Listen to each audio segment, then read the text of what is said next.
Given the gridlock, but the fact that this issue plays into a lot of politics, if quickly you could tell me, do you think there's a possibility that this Congress could do immigration reform next year? By January 1st? No. President's reelected. There's a January Republican 2nd, House. Joe. Next year, President's reelected. There's a Republican House, let's say, and a Democratic Senate. Imagine that. You know, if the business community really starts talking publicly about what they say privately, the answer is yes. I agree. I think a number of the Republicans who supported immigration reform who have walked away from it are going to be willing to come back to the table after the election.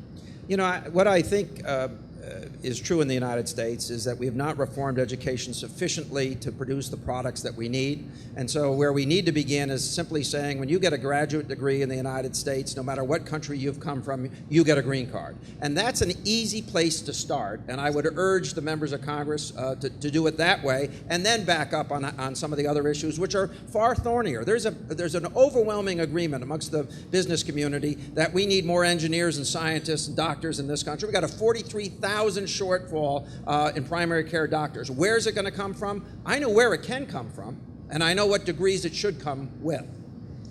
I absolutely believe that it can, because the elements are there to get it done. It really is a matter of politics.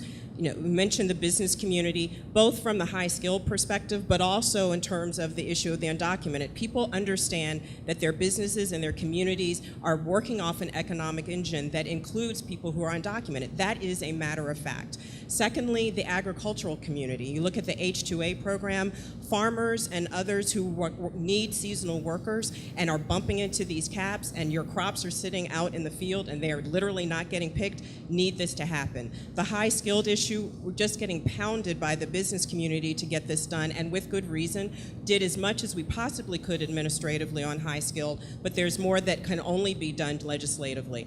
So the question is, are the politics going to allow the Republicans to come to the table, including those who supported these issues before, but then rescinded their support and even their co-sponsorship going forward? So I think that's going to be an issue of pressure. There's the executive action that was taken with the DREAM Act, and all of that can add up to a deal being cut, but I think it just sits on the altar of politics. Beforehand.